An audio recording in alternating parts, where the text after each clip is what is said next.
Hello everyone, I'm Paul McGuire Grimes. Timothée Chalamet has become one of the most in-demand actors working in Hollywood today, and his new film, The King, is now streaming on Netflix, and I want to talk about it. This is Paul's trip to the movies. The King is set in the early 15th century, and Timothée Chalamet plays Prince Hal. He is the wild child of the dying King Henry IV, played by Ben Mendelsohn. They don't have a good relationship, to say the least, but upon his father's death, Hal becomes King Henry V of England.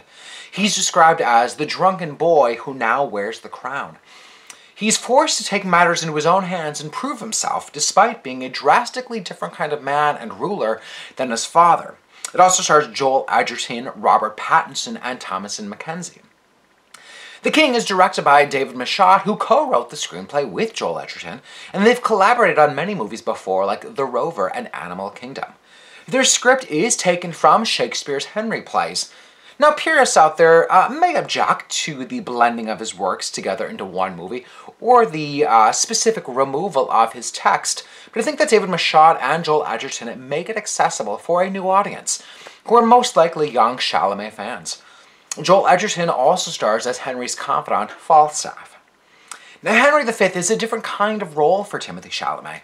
It's his first period drama after receiving critical acclaim in movies like Call Me By Your Name, Beautiful Boy, and Lady Bird. He shows quite a bit of restraint here throughout The King.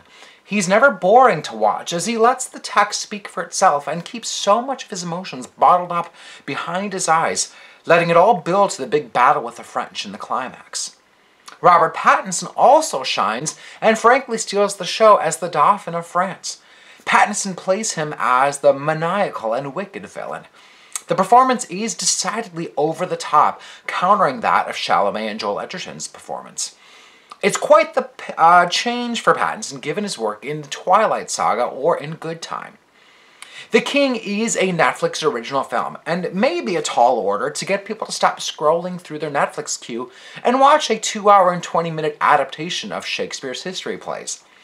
I think that this kind of movie, with its battle scenes and the really kind of limited natural and look and feel of the cinematography, would probably play better in a traditional movie theater instead of people's laptops or TVs.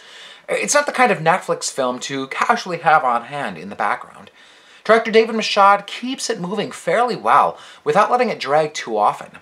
Those willing to sit back and listen to the words at play will be glad they gave it a chance. It's not quite a modernized take on the Bard like we saw with Baz Luhrmann's Romeo and Juliet, but it's not as traditional as Laurence Olivier's take on the character. I'm giving The King 3 out of 5 ticket stubs.